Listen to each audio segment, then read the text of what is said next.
Hidup ini bagaikan bahtera. Apabila kau sudah akan melangkah menuju menaiki bahtera, mau tidak mau kau harus sampai ke destinasi di dermaga yang dituju dan yang sudah ditetapkan. Lain sudah disediakan, arah sudah disediakan, nakoda sudah ada, petunjuk arah pun sudah.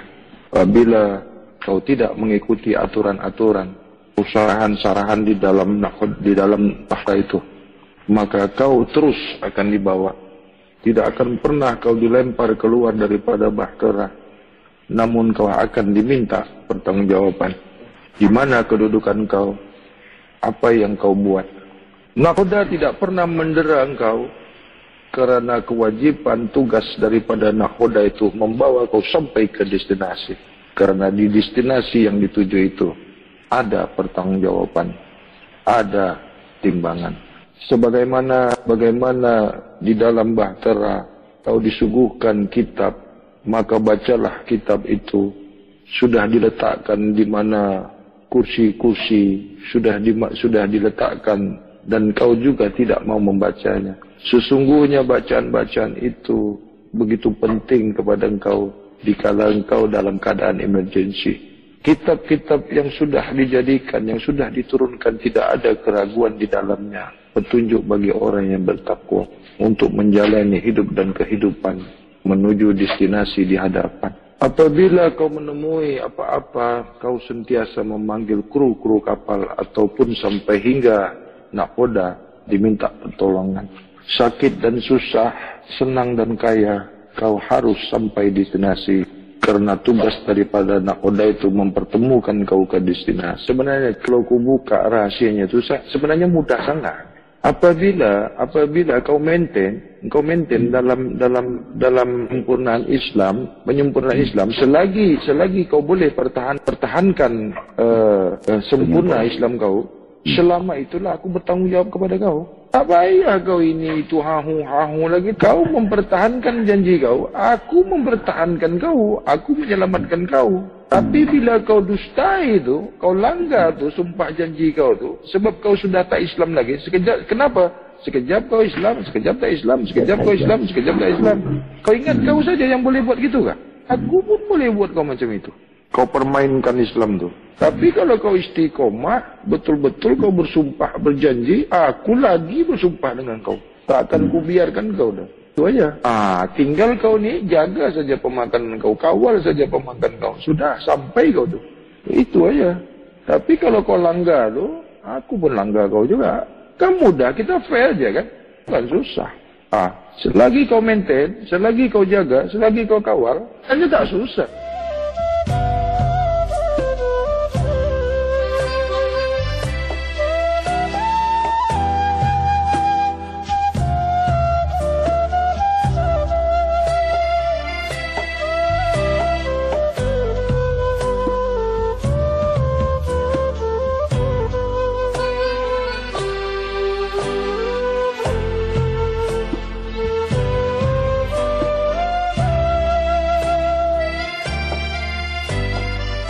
Bukan pekerjaan pikiran, bukan perbuatan, bukan pekerjaan asma, bukan pekerjaan af'al, bukan pekerjaan sifat, bukan pekerjaan zat.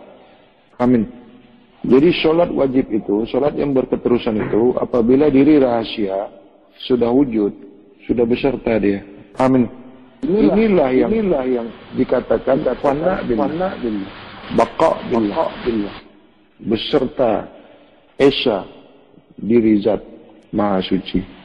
Ini yang dipanggil daimun. Di sini Tuan Guru, Al-A'raf 172 ini, sebelum Alastu belum ada, sebelum kesaksian itu dikatakan bahwa ketika Tuhanmu mengeluarkan keturunan anak-anak Adam dari sulbi mereka, dan Allah mengambil kesaksian terhadap jiwa mereka. Siapa yang diambil kesaksiannya? Yang diambil kesaksiannya siapa? Keturunan anak Adam ini, Tuan Guru. Baca balik. Dan ketika Tuhanmu mengeluarkan keturunan anak-anak Adam dari sulbi mereka, dan Allah mengambil kesaksian terhadap jiwa mereka. Siapa yang diambil kesaksiannya? Siapa yang diambil kesaksiannya? Jiwa ya. Jelas? Jiwa mereka ya. Yang diambil kesaksian itu apa? Terhadap jiwa mereka, jiwanya. Yang menjawab? Ya, jiwanya juga. Nah, terus? Iya, sekarang ini jelas dulu. Ini yang diambil kesaksiannya apa? Bukan manusia. Paham ini? Jangan dimanusiakan. Jangan dimanusiakan. Diambil kesaksiannya jiwa bukan? Tanya di sini. Tanya di sini dulu.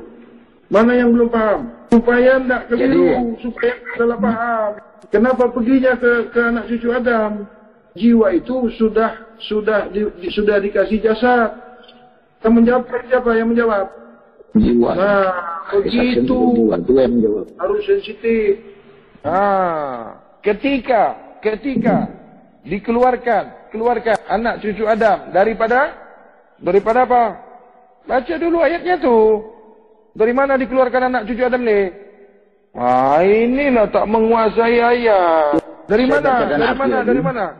mana dikeluarkan anak cucu Adam tadi? Dan ketika Tuhanmu mengeluarkan keturunan anak-anak Adam dari sulbi mereka, Stop, jangan dibaca terus, stop. Dari mana? Bilang lagi dari tanah. Banyak kali kan yang bilang dari tanah kan? Begitu belajar tuh begitu. Ada kan buktinya kan? Berani lagi kau katakan kau dari tanah? Ini ayat ini jelas ke tidak nih? Jelas. Dari mana kau dikeluarkan? Dari sulbi. Coba lagi kau cakap lagi dari tanah lagi. Maka diambil. Siapa yang diambil kesaksiannya? Jiwa. Yang menjawab, kalau jiwa yang diambil persaksiannya, maka menjawab sekalian jiwa. Begitu.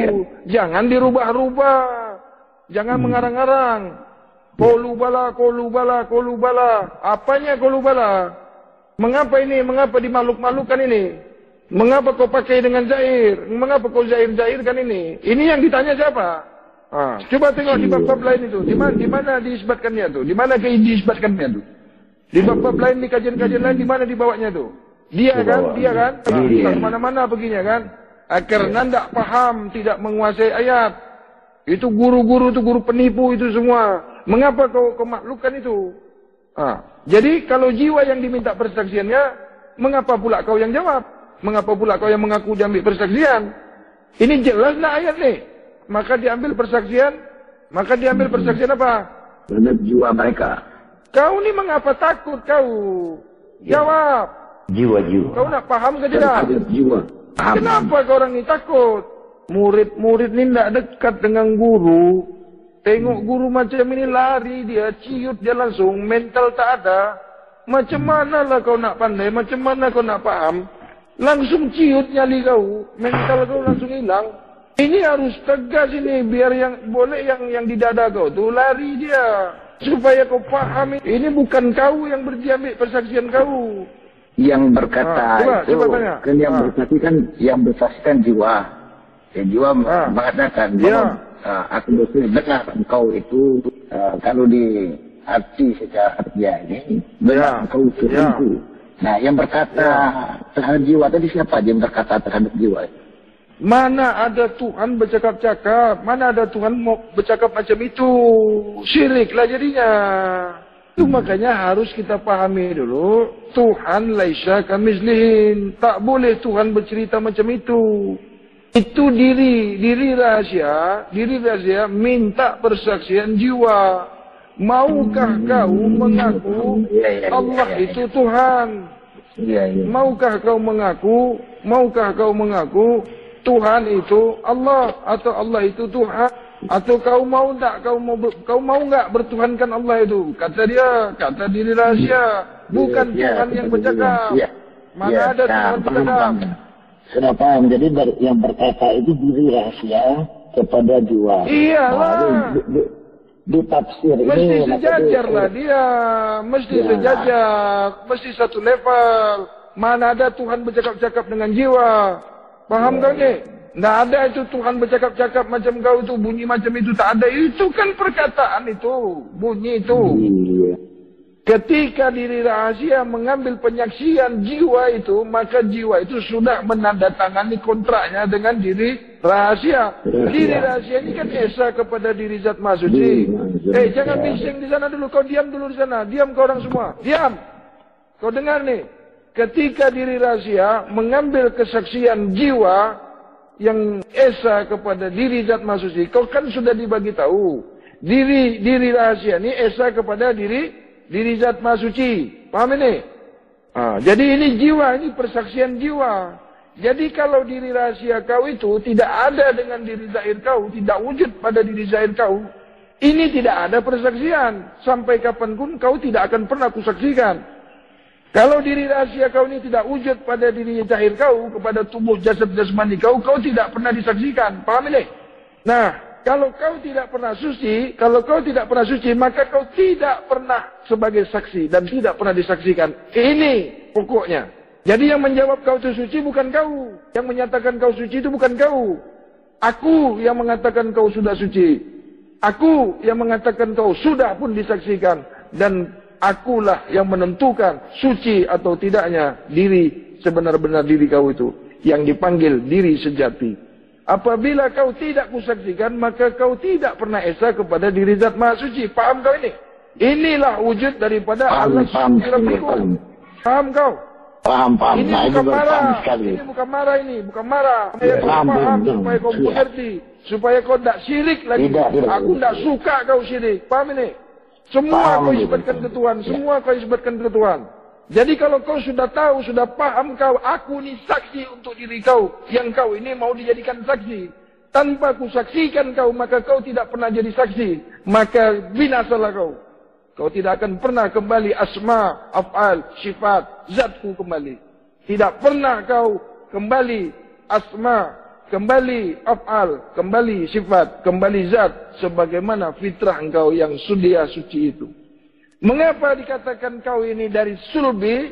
Inilah darah yang putih, darah yang bersih, darah yang suci. Sesungguhnya kau dikeluarkan daripada darah yang suci. Paham kau ini? Bukan dari tanah kau.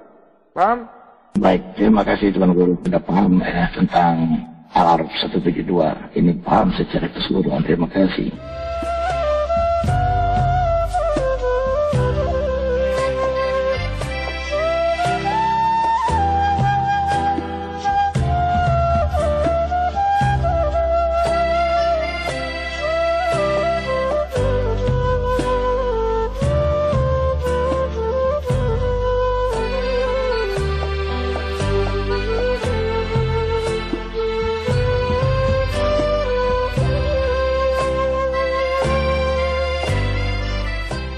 Orang ini apabila dijelaskan dengan tegas, jangan takut.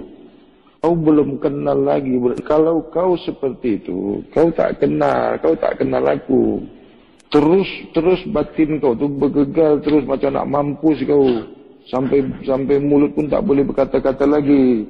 Dalam otak kau tu terus, wah ini marah ni. Itu kau masih bodoh lagi, itu kau tak dekat dengan guru. Tengok guru macam itu, semakinlah kau kejar, semakin dia terbuka itu. Paham kau? Kenapa tadi kau masa kecil nangis ke ini apa ini semua macam itu kak? Sekarang kita kaji dulu. Sekarang dikaji dulu nangis ini. Supaya kau tahu apa ini nangis. Nangis ini penolakan. Paham? Nangis ini tak suka. Penolakan. Nangis ini tak suka atau tak suka? Memberontak. Tak suka. Itu nangis. Nah sekarang apa yang mau ditanyakan nih? Kenapa menangis? Tadi sudah dijawab. Nangis ini ada sesuatu yang tidak disukai. Sebab masih kecil itu tak boleh bercakap. Jadi nangis ini dia tak suka. Dia memberontak. Tak suka. Tak sesuai. Itu masa diputus tu, masa dipotong tu, itu ditanam di mana? Itu ndak ada tu kemuninya tu. Kemana perginya? Cuba tanya dulu tu. Itu tak ditanam tu. 6 bulan tu menangis tu. Itu tak ditanam. Purinya tu tak ditanam tu. Nah, ketika dia meninggalkan, itu budak tu menangis terus dia. Sehari semalam tu dia menangis terus tu. Berpisah. Kan sudah pernah aku sampaikan. Ditinggalkannya, dia sudah tidak bersama lagi. Itu menangis kuat tuh sampai panas badannya. Setelah nanti dia kenal ibunya, barulah dia tidak menangis lagi. Dia dah terbuka matanya. Semasa lahir tuh cuma cium baunya saja. Jadi bau ibunya yang dia kenal. Kalau mata belum terbuka lagi, telinga belum terbuka tuh. 7 jam lahir tuh, 7 jam setelah lahir baru dia bernapas lalu hidung. Semasa dipotong tuh belum bernapas lagi tuh. Sudah berak dia, sudah kencing dia, baru dia bernapas. Jadi apabila dia menangis tuh ditinggalkan tuh sama urinya tuh. Dia tidak bersama lagi. Nah, kalau kau paham, sebut saja terus, panggil dia di situ, tak menangis dia tuh. Sebab kau tak bagi namanya. Paham ini? Tangislah dia terus. Mengapa anakku tak macam itu? Satu lagi yang sangat teruk sangat tuh, terjadinya manusia itu tidak dengan pernikahan, tidak diawali dengan menikah. Ini yang berbahaya sangat. Apalah jadinya ketika ayah emak tidak menikah, sampai ke kau pun tak menikah, sampai lagi ke anak kau pun tak menikah. Apa jadinya ni? Habis semua tu. Ini tidak pernah diajarkan di bab-bab lain. Tidak ada di bab-bab lain mengajarkan kesucian. Tidak ada di bab-bab lain itu mengajarkan pemakanan yang bersih, yang bagus. Pergilah kau cari. Di mana? Tak ambil berat pasal pemakanan ini. Di mana kau jumpa pengajian mengajarkan bab kesucian ni? Mengajarkan makan yang baik, yang bersih ni di mana? Assalamualaikum ya guruku. Soalan saya ringkas saja. Mohon bertanya Tuan Guru. Apakah bezanya anak yang luar nikah yang maksudnya ibu bapanya tak dinikahkan dan langsung tak menikah berbanding dengan ibu bapa yang dinikahkan tapi tak menikah? Mohon pencerahan yang mulia Ayahanda Tuan Guruku. Ya, dari sifat, dari af'al itu boleh dibaca. Mana? Dan semua ada tanda. Tiap-tiap sesuatu itu Allah bagi tanda. Apa saja di dalam dunia ini mesti ada tandanya. Tanda baik, tanda buruk, tanda mau beranak, tanda mau mati, tanda mau hujan, tanda nak sakit, tanda nak kaya, tanda nak mampu, semua ada tandanya. Tidak ada Allah menjadikan sesuatu itu tidak dengan tanda. Paham ini? Yang bagi tanda itu kau sendiri, perbuatan kau sendiri. Itu anak, teruk sangat tu perangai tu. Memang macam hantu bangkitlah perangai dia. Nah, akan tetapi bila kau tu pernah berbuat baik, ada setitik saja cahaya kepada engkau, maka disitulah rahmat Allah kepada kamu. Jadi tidak semua anak itu seumpamanya dalam pernikahan ataupun yang tidak pernikahan, lahirlah anak 2, 5 atau 6. Nanti Allah akan tunjukkan yang satu itu mesti ada yang terbaik, mesti ada yang bagus untuk menunjukkan bahwasanya kuasa Allah itu menjadikan yang kelakuan kau tu, fi'il kau tu, perangai kau tu kan tak mungkin langsung tak ada yang baik kau buat kan? Mesti ada kebaikan kau itu. Nah, ketika kau bersama istri kau itu, walaupun kau tak menikah, tapi kau di masa hari ataupun yang baik, ketika masa yang baik, kau ini tak baik. Tapi ketika masa itu satu hal yang baik, ketika kau bersama istri kau itu, nasiblah dapat yang baik. Itu anak itu akan baik walaupun kau tidak dengan pernikahan. Itu makanya aku nak anak-anak kau tu dengan tarikh lahir dia tu tuliskan namanya. Boleh ku bagi tahu kau mana anak kau yang bagus, mana anak kau yang tak bagus. Tapi sampai sekarang ni baru beberapa orang saja yang masuk nama-namanya. Nah, hari-hari dicakap. InsyaAllah akan menyusul Tuan Guru. Kalau hidayah Allah itu ada kepada engkau, maka kau akan berjumpa dengan bab kesucian. Bersyukurlah engkau, bergembiralah engkau yang kau ni sudah berjumpa, yang Allah ini ya, sudah bawa kau berjumpa dengan rahasia ilmu kesucian ini, risalah ini. Jadi dalam perjalanan hidup kau itu, ada satu masa kau buat yang baik. Cobalah kau ingat, mesti ada yang kau buat yang baik itu. Sehingga Allah perjumpakan kau dalam bab kesucian ini. Sebab aku tak akan pernah memanggil-manggil kau, tak pernah aku mengundang kau, tak pernah aku menjemput kau untuk masuk di bab kesucian ini. Memang tak boleh. Jadi di dalam diri kau tu ada setitik cahaya, ya, yang cahaya itu boleh ku kesan. Faham tak? Cobalah kau rasakan, dalam hidup kau ni mesti kau ada buat baik.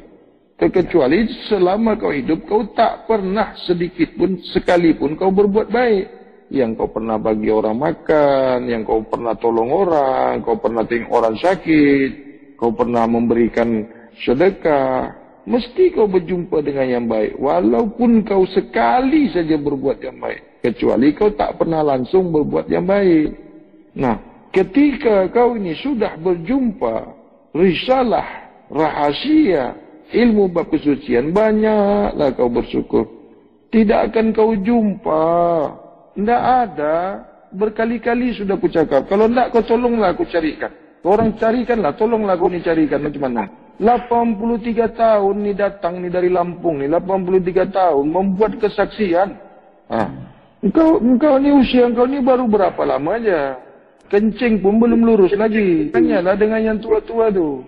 Usia kau orang tu baru berapa? Aku dah tanya dengan dia. Kau ni hidup dah 83 tahun. Ada tak kau dengar ni yang perkara macam ni? Oh, kata dia, tak ada. Lagi mampu lah. Tak ada mampu dah. Sikit lagi dah nak mampu ini, kata dia.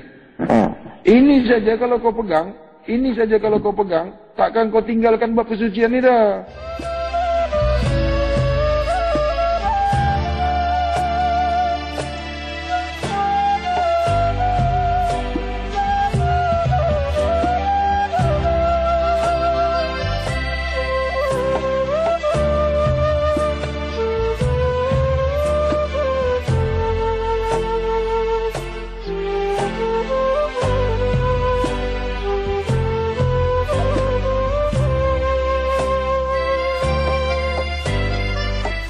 Mau tak kau bukakan hal sebenarnya tu?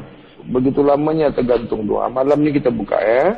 Pasal hati kamu, bawa minda, buka hati kamu, buka pikiran kamu ya. Baik. Okey, ambil perhatian, duduk elok-elok. Boleh kau faham, ya? Jangan kau sakwa sangka lagi, jangan kau syirik lagi, ya?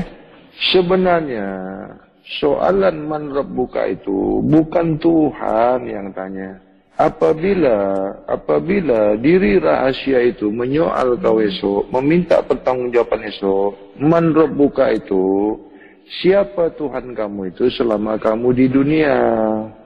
Kenapa kau tuhankan yang bukan Tuhan? Itulah dikatakannya man rabbuka. Sebab selama kau di dunia, kau tidak bertuhankan ke Tuhan. Itu makanya man rabbuka. Selama kau di dunia ini, apa yang kau tuhankan? Paham ini? Terbuka sudah kan? Nah, itu. Sedap tak? Sedap tak kalau dah dibuka macam ini? Dengar elok-elok. Jangan tahu nanti, tak paham juga. Man rabbuka itu, siapa Tuhan kau selama kau di dunia?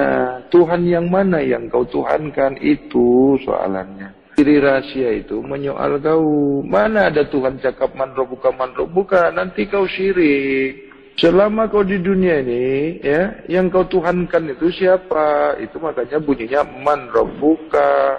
Nyaman tak? Nyaman tak kau ni? Kan kau dapat ni. Selalunya tu perginya ke Tuhan. Faham tak kau? Selama ini kan aku ketahui itu kan ditanyakan Tuhan kan. Man rabbuka itu kan disebutkan ke siapa Tuhan kau kan, begitu kan. Tapi tidak dijelaskan. Nah, ini aku menjelaskan sama kau. Selama kau di dunia ni, apa yang kau tuhankan? Paham tidak? Tak payah kau jelaskan soalan kau tu pun dah tahu aku kemana perginya tu. Assalamualaikum ya Tuhan Guruku. Dalam doa saya, yang saya tujukan bahwa kita ni siapa? Kita bukan siapa-siapa. Kita takkan mampu mencapai diri Zat Maha Suci. Hanya melainkan melalui syafaatnya Muhammad itulah baru kita sampai kepada diri Zat Maha Suci. Kita takkan mampu langsung dapat mencapai kedudukan diri Zat Maha Suci tanpa melalui Muhammad. Kita hanya melalui sampai Muhammad. Itulah pengertian saya. Apakah benar begitu Tuan Guru? Makanya saya bertanyakan Guru Muhammad ini Tuan Guru. Aku sudah tahu. Bukan guru aku kalau tidak tahu aku. Hanya Muhammad sajalah yang memberikan syafaat, kata dia. Tengok, kau tahu tak Muhammad itu suci? Kalau kau tak suci, Muhammad mana yang bagi syafaat dengan kau? Macam mana kau nak suci kalau kau tak belajar bab suci? Guru bab suci ini kau langkah pula. Tadi kau kata apa? Hanya Muhammad sajalah yang memberi syafaat. Untuk mendapatkan syafaat ini, kau faham Muhammad ini suci kan? Kalau kau tak suci, boleh kau suci kalau tak belajar bab kesucian ini? Di mana kau dapat syafaat? Mengapa kau cakap hanya Muhammad saja yang memberikan syafaat? Kau tak akan dapat syafaat kalau kau tidak belajar bab kesucian. Kenapa kau langkah aku? Boleh kau terus kepada Muhammad? Boleh Tuan Guru, mohon ampun Tuan Guru. Kau kalau mau ke Makassar itu semua izin aku. Aku yang mengizinkan kau baru kau sampai kemari. Kau cubalah sampai ke langit ketujuh, takkan sampai kau kemari dah. Walaupun banyak duit kau, banyak halangannya itu. Kenapa kau tak sampai kemari? Belum masanya. Sebab yang kau minta itu lain. Tidak sesuai dengan apa yang ada sama kau. Beribu kali pun kau minta ke Makassar ni. Kalau aku tidak mengizinkannya, tak akan sampai kau. Kalau aku yang panggil kau datang, baru kau boleh datang. Tak pakai duit pun kau boleh datang. Tak percaya kau? Tak perlu keluar duit kau tu. Kalau aku yang panggil kau datang, mesti datang kau. Tunggu dipanggil, baru kau datang. Persiapkan diri kau untuk menemui guru. Kalau si Hadi yang kau jumpa, besok pun boleh jumpa. Bukan susah nak bawa kau kemari. Tak payah kau pakai ini, pakai itu. Aku yang datang ambil kau ke sana. Bukan susah. Kalau dah masuk di jiwa kau tu, kau sendiri boleh paham. Mengapa kau katakan hanya Muhammad memberi syafaat? Muhammad ini suci. Kalau kau tak suci, Muhammad mana yang bagi kau syafaat? Boleh terus kau kepada Muhammad. Hanya Allah, hanya Muhammad, hanya Allah yang mengetahui. Banyak kan perkara-perkara itu yang keluar dari mulut-mulut manusia ni. Betul itu, bahasa Allah saja yang mengetahui. Muhammad tak tahu. Mau kau pisahkan Muhammad kepada Allah? Mau kau pisahkan Allah dengan Muhammad? Tahu tak kau Muhammad ini esa kepada Allah? Ini bukan marah dengan kau. Kalau aku marah, aku diamkan kau aja. Aku biarkan kau salah. Kalau aku diamkan kau tadi, mampus kau. Terus-terus kau nak mendapatkan syafaat. Terus-terus kau nak menghadapkan syafaat. Dari bahasa kau saja, aku sudah tahu belum sampai kau lagi itu. Sebab kau katakan hanya syafaat, hanya Muhammad saja yang boleh memberikan syafaat. Aku ni tak boleh memberikan syafaat. Kalau aku tak suka dengan kau, Tuhan tak suka dengan kau. Apa buktinya? Aku mengajarkan bab kesucian. Tuhan Maha Suci. Tak tamat kau, siapa yang kata kau suci? Boleh suka Tuhan dengan kau apabila tak tamat kau suci. Kau sendiri kata kau suci. Sampai mampus kau sampai jatuh langit tu takkan disuka Tuhan kau dah. Tuhan mana yang suka dengan kau? Kalau tak tamat bab kesucian ni. Yang dikatakan dah suci ni apa? Masih belajar. Kau pergi cari guru bab kesucian sekarang ni. Kau pergi cari. Minta tamat kau dengan guru kau sana. Assalamualaikum ya Tuan Guru Ahmad bin Allah Muhammad Aminullah. Mohon penjelasan tentang makna sebenarnya dari takbiratul ihram dan tahiyat pada bab kesucian. Itu aja yang perlu penjelasan dari Tuan Guru. Assalamualaikum warahmatullahi wabarakatuh. Sudah. Takbiratul ihram itu takbir yang penuh, takbir yang menutupi. Biar mengikat dia. Apabila kau sudah takbiratul ihram, tak ada satupun yang boleh mengganggu kau. Maka ketika itulah kau tiada bersuara, kau tiada berkata-kata, kau tiada melihat, kau tiada mendengar, kau tiada berhayal, kau tiada berfikir, kau tiada berkata-kata. Ini maksud takbiratul ihram. Ihram ni bungkus habis, tutup semuanya. Segala-galanya tak ada yang bekerja lagi. Jangan kau sanding-sandingkan ke syariat-syariat ni. Itu makna takbiratul ihram yang sebenar-benarnya. Tak ada duanya ni. Aku dapat di tempat-tempat lain. Itu makanya tegak solat itu, maka tak ada lagi hayalan, tak ada lagi pikiran, tak ada lagi perbuatan, tak ada lagi pandangan, tak ada lagi pendengaran, tak ada lagi perkataan, tak ada lagi gerakan, tak ada lagi apa-apa. Ini yang dimaksud takbiratul ihram.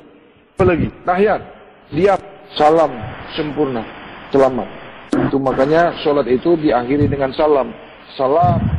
Orang yang sholat itu pasti selamat. Jawabannya, maka bertasbihlah apa-apa yang di langit, di bumi, dan di antaranya. Jadi, jinni, J-I-N, dia bertasbih. Cara beribadahnya itu bertasbih. Itu makanya, apabila sesiapa yang bertasbih, itulah yang disukai oleh jin. Cara kau beribadah itu caranya jin. Berzikir-zikir, tepeki-tepeki, itu bukan cara hamba Allah. Itu yang banyak masuk hantu tu. Sebab maka bertasbihlah apa-apa yang ada di langit dan di bumi dan di antaranya. Jadi mereka tu beribadah tu dengan cara memuji Tuhan, memuji Tuhan. Mereka tu tak tahu beribadah sebab mereka tu tak tahu menyembah, sebenar-benar menyembah itu. Jadi hanya boleh bertasbih, hanya boleh memuja.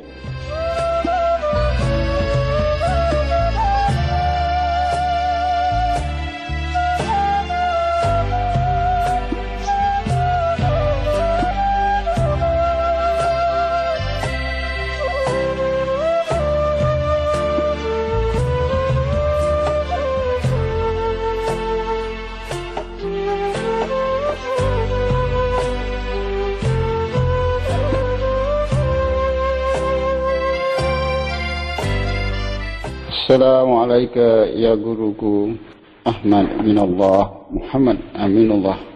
Soalan saya guru, dalam surah Qul a'udzu birabbil falaq dan Qul a'udzu birabbin nas ada dua rab di situ. Dapat tuan guru jelaskan dengan lebih dalam bab hawasul hawas dalam bab kesekian ini? Qul, apa di situ, apa maknanya itu? Dalam kitab itu apa maknanya? Supaya jelas, supaya ada perbandingannya, supaya korang paham. Jangan sepotong-sepotong menjelaskan ini, nanti kau jadi tak paham. Qul a'udzu birabbil falaq. Qul a'udzu birabbil falaq. Macam mana pula perginya ke Tuhan sekalian alam? Coba baca elok-elok tu. Coba elok-elok. Mana perginya tu Qul a'udzu birabbil falaq? Katakan. Ini yang nak ku jelaskan dengan korang ni. Sebab korang ni berpaham dengan tafsir itu. Baca larulah jadinya. Cuba baca balik. Tak ada kata Muhammad di situ. Di situ Qul a'udzu birabbil falaq. Mengapa pula Muhammad? Ini yang aku suruh baca balik. Bukan aku tak faham apa maknanya. Aku nak bagi tahu dengan kau. Kalau tafsir itu salah. Bukan ayatnya yang ku persalahkan. Mana ada bunyi Muhammad di ayat itu? Mana ada bunyi Rabbul Alamin? Mengapa pula ditafsirkan Tuhan sekalian alam, katakan Muhammad. Ini apa ni? Coba baca terus. Cobalah baca elok-elok, bukalah minda. Bunyi dengan makna tu tak bersesuaian. Tidak ada kata Muhammad di situ, tidak ada kata Rabbul Alamin di situ. Mengapa pula katakan wahai Muhammad? Ini apa benda ni? Buat baca yang awal ayat 1 tadi tu.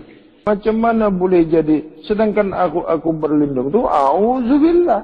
Lepas tu, katakanlah wahai Muhammad, aku berlindung. Tengok, baca laru ni ayat ni.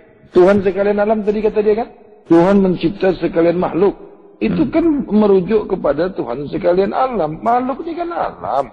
Ada tak bunyi Muhammad di situ? Mengapa pula katakan wahai Muhammad?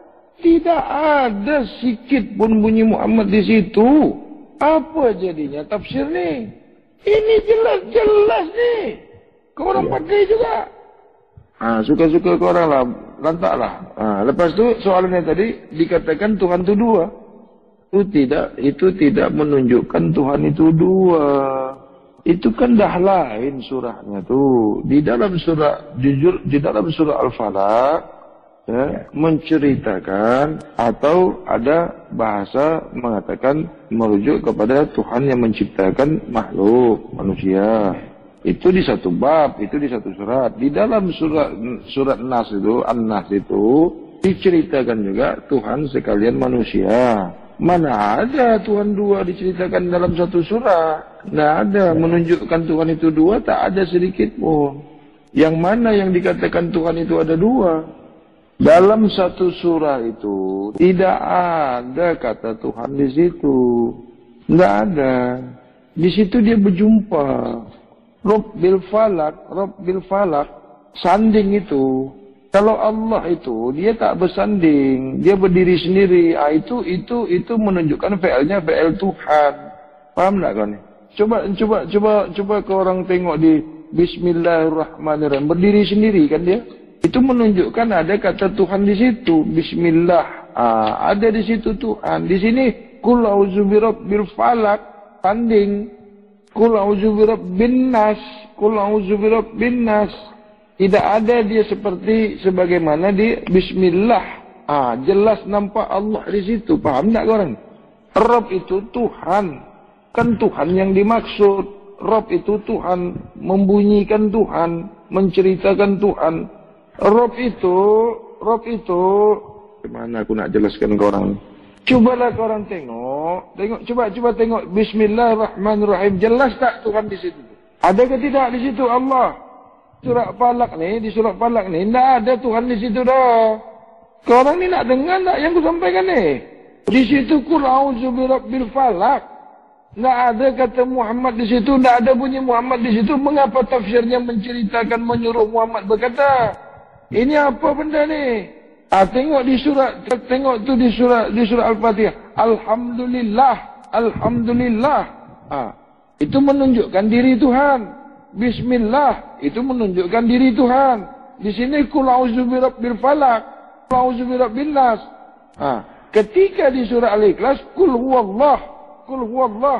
Aduh. Mana ya? Orang ni tak belajar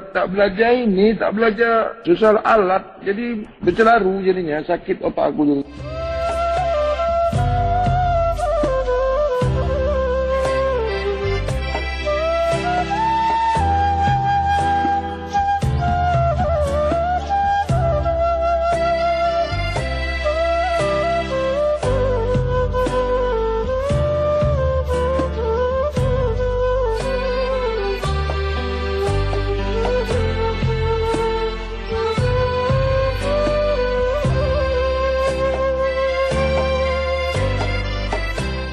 Diri Zat Maha Suci itu sudah komplit.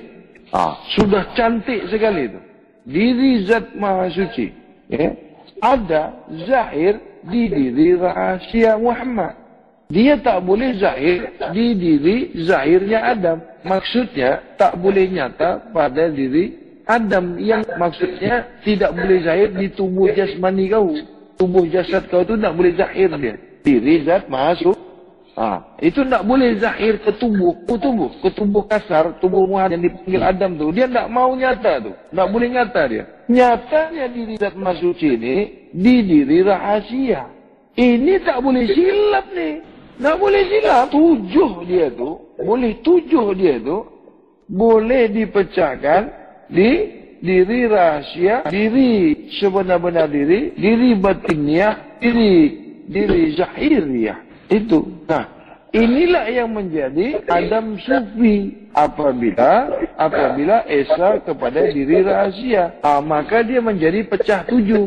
Tapi pecahnya bukan di diri Zat Maha Suci. Diri Zat Maha Suci ini tidak boleh pecah, paham tak? Nah, pecahnya itu nanti di diri batiniah yang esa kepada diri yang zahir. Nah, terjadinya yang dikatakan pecah itu adanya Adam Sufi itu sebenarnya yang bentuknya sama dengan Adam tadi, rupanya, bentuknya, baju yang dipakai Adam Sufi itu adalah baju yang dipakai Adam tadi itu. Itu makanya kaum awam ni mengatakan Nabi Muhammad wafat, Nabi Muhammad ni meninggal. Itu Adam Sufi yang ditengoknya. Cubalah kau baca di surah Al-Imran 169. Cuba buka. Tak yakin kau ayat ni? Tak yakin kau, tak percaya kau. 169. Baca balik. Cuma zaman sekarang ni sudah dikotori. Dikatakan membunuh orang Kristen tu, itu dikatakan syahid. Membunuh orang lain tu dikatakan syahid. Letak bom bunuh diri, letup sana, letup sini, meletup sana, meletup sini. Itu dikatakannya syahid. Salah tu. Dicakap ketua dia, dicakap pemimpin dia kata apa? Jadi pengantin masuk surga. Ya Allah, ya Rabbi. Itu bukan jihad, itu jahat itu. Kau matikan orang tak kacau, kau tak ganggu kau bunuh orang. Rupanya kalau bom itu meletup, orang kafir aja yang mati kah? Itulah karena kebodohan. Nak diislamkannya satu Malaysia ni. Allah. Ada Nabi tunjuk aja macam itu kan? Pernahkah Nabi nak mendirikan negara Islam? Pernah Nabi nak berkuasa di dunia ni? Pernah tak? Adakah Nabi berniat untuk menjadi penguasa dunia? Untuk menjadi raja di dunia ni? Untuk menjadi pemimpin dunia? Pernah tak Nabi buat macam itu? Mengapa pula ulama-ulama sekarang ni, ustaz-ustaz sekarang ni nak jadi pemimpin dunia? Asyik-asyik nak tegakkan negara Islam. Asyik-asyik nak buat khilafah. Mari kita tegakkan khilafah. Mari kita khilafah. Oh ya Allah. Macam mana lah Islam ini nak tegak? Macam mana Islam ni nak berjaya? Macam mana Islam ni nak bagus? Yang kau buat ni yang Allah tak suka. Tak tahu prinsip-prinsip Islam. Tak tahu prinsip-prinsip ketuhanan tu tak tahu. Azas-azas ketuhanan tu tak tahu dia. Azas ketuhanan ni Maha Suci. Tak akan pernah kau dapat ilmu. Tak akan pernah kau dapat keredaan. Tak akan pernah kau dikenal diri zat yang Maha Suci ni. Bila kau tak suci, kau bukalah surah Al-Baqarah 222 tu. Apa lagi? Tak terang itu. Sesungguhnya wali-wali Allah itu, kekasih-kasih Allah itu, jangan lagi kekasih Allah. Orang yang berjihad di dalam jalan Allah, fisabilillah, pernah mati ke tidak? Yang dikatakan jalan Allah ini yang mana? Coba convert dengan Al-Baqarah 222 itu. Ini jalan yang suci lah. Berjuang yang Allah suka ni, yang dikatakan jihad ni, berjuang dalam kesucian. Itu. Sudah dikatakan Nabi, tak ada lagi perang selepas ini. Masuk kepada soalan yang di awal tadi ni. Boleh terbuka ni. Cuba buka lagi. Yang mana yang nak ditanyakan ni tadi? Walaupun pernah aku mengatakan 7 lembaga diri. Lembaga ke diri tu. Ini tak mau sanding ni. Aku tak suka buat ayat macam itu. 7 lembaga diri zat Maha Suci. Saya bacakan. Boleh jelas ini. Bagus macam ni. Berani. Tentang surah 7 Mubin. Ya, surah Yasin tersebut 7 Mubin. Dan guru ada terangkan dia pembuka kepada 7 Mubin ini, pembuka kepada 7 yang lain. Ya. Jadi Tuan Guru cakap ada sebut 7 lembaga diri zat yang Maha Suci, 7 usia dan 7 surga, 7 neraka dan 7 api bumi langit, yang itu 7 sifat zahir pada anak Nabi Adam. Itu yang saya tahu, Tuan Guru. Jadi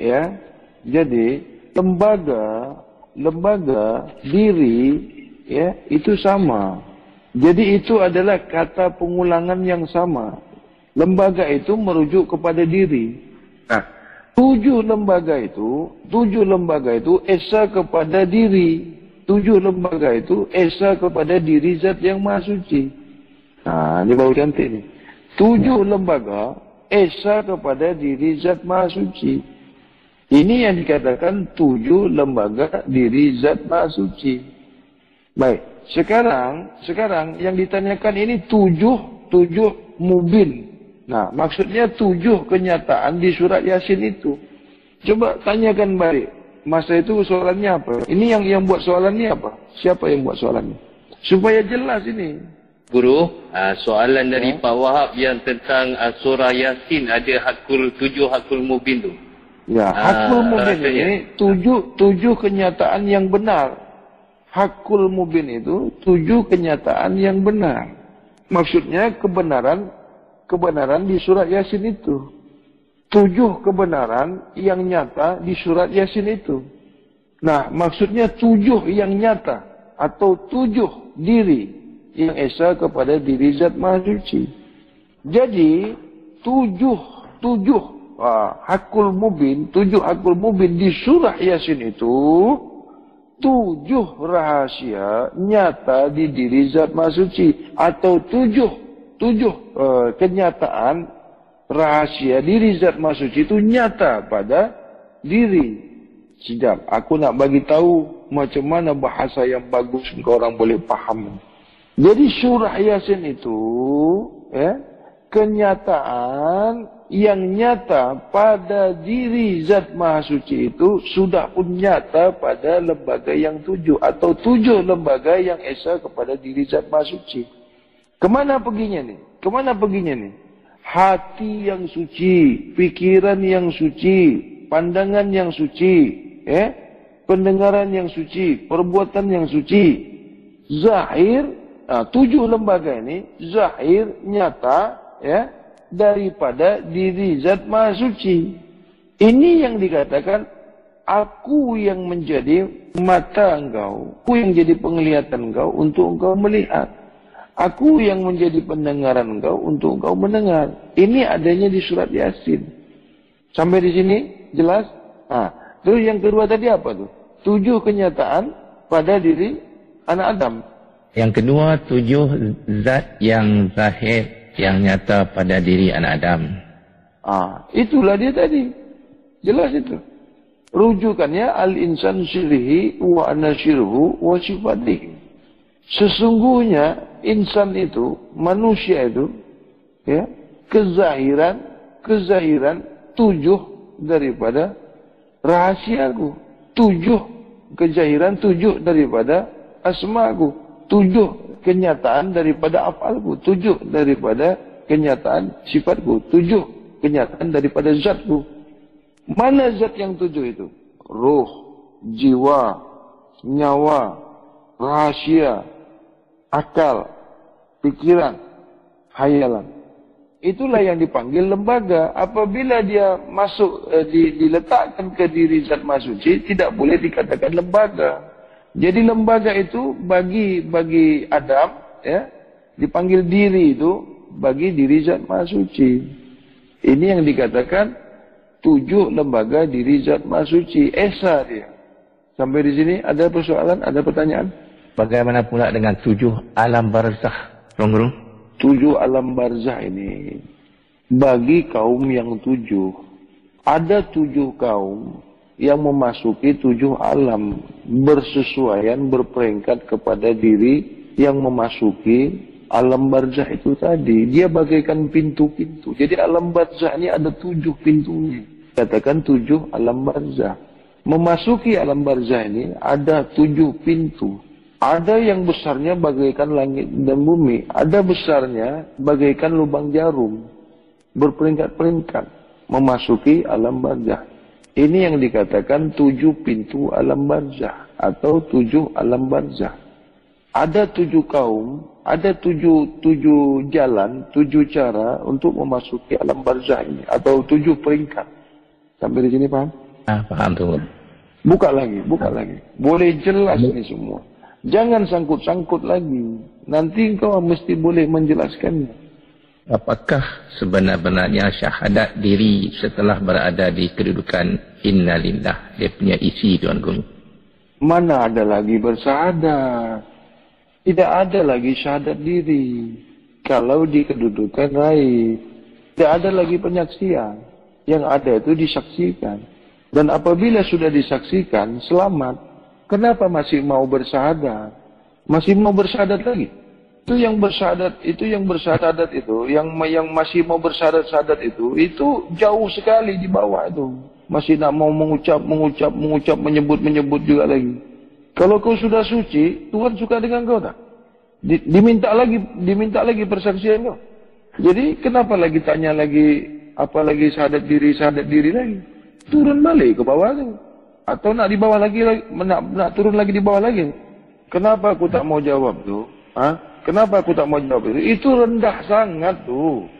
Kalau masih mau bersyahadat tu, itu jauh sangat di bawah tu. Sekarang kutanya dengan kau orang ni. Kalau Tuhan dah suka dengan kau, masih lagi kau dipersoalankan? Masih kau didakwa lagi? Itu bermakna tak suka. Kalau kau masih disoal, itu maknanya Tuhan tak kenal dengan kau tu. Bermakna kau belum disuka Tuhan. Tapi masih kerana kepahaman tu masih rendah, masih mau juga bertanya hal-hal syahadat. Jadi tak naik-naik kelas jadinya. Nah, inilah yang dikatakan belum masak lagi. Dari sini aku tahu kau orang ini belum masak lagi. Dari mana aku tahu tu? Dari soalan kau itu. Kalau macam itu aku tak mau buat soalan, lagi teruk, bodoh. Kalau kau ingat, kalau kau diam aja kat situ, lagi teruk lah penilaian. Apa nak lama-lama belajar ni? Nak tunggu mampu dulu kau orang? Nak tunggu semput dulu kau baru dibuka benda ni? Tuan Guru, yang dimaksud dengan sadar diri ni apa dulu? Daripada sini aku dah tahu ni. Bermakna dia ni belum confident lagi. Dia belum tahu kedudukan dia lagi. Masih nak ke bawah juga dia. Iyalah. Kalau guru-guru yang lain, dia tak mau buka ni. Ditahannya saja. Jadi si murid ni tak tahu dia. Apa yang dia mau buat ni, dia tak tahu. Dinilainya saja murid ni. Kenapa? Dicarinya kesalahan murid ini. Ni kalau aku tidak, aku buka habis saja. Sebab apa? Aku menginginkan kau ni. Begitu jelasnya di Al-Baqarah 222 tu mudah sangat sebenarnya. Jelas tu ayat tu. Allah suka, Allah reda, Allah cinta, Allah kasih semua tu dalam surah Al-Baqarah tu kepada diri yang sentiasa mensucikan dirinya. Maknanya kan selamat. Kalau selamat kan mesti diambilnya kan? Kalau Tuhan yang ambil, ini yang dikatakan raib. Kalau kau nak raib, takkan raib kau dah. Ini inti, ini pengkajian inti, ini potong kiu, terus masuk. Tak baca lagi kan? Kan ada yang 83 tahun tu. Dia cakap kata dia nak belajarlah, inilah, itulah, nak jadi murid. Buat apa? Tak tamat kau dah mati kau dulu kataku. Kau nak mati ke? Kau nak mati ke? Kau nak selamat kataku. Nak belajar apa kau dah 83 tahun? Kalau ku buka hal keadaan surah Al-Baqarah 222 ni, tamat kau terus. Tak ada lagi tu. Jangan kau bergerak dari surah Al-Baqarah tu. Selesai kau tu sudah. Kalau disuka Tuhan, tak diraibkan Tuhan kau. Cara apa kau nak belajar lagi? Kan tinggal tunggu persaksian guru aja. Kalau besok aku cakap kau dah suci. Wabillahi taufiq wal hidayah.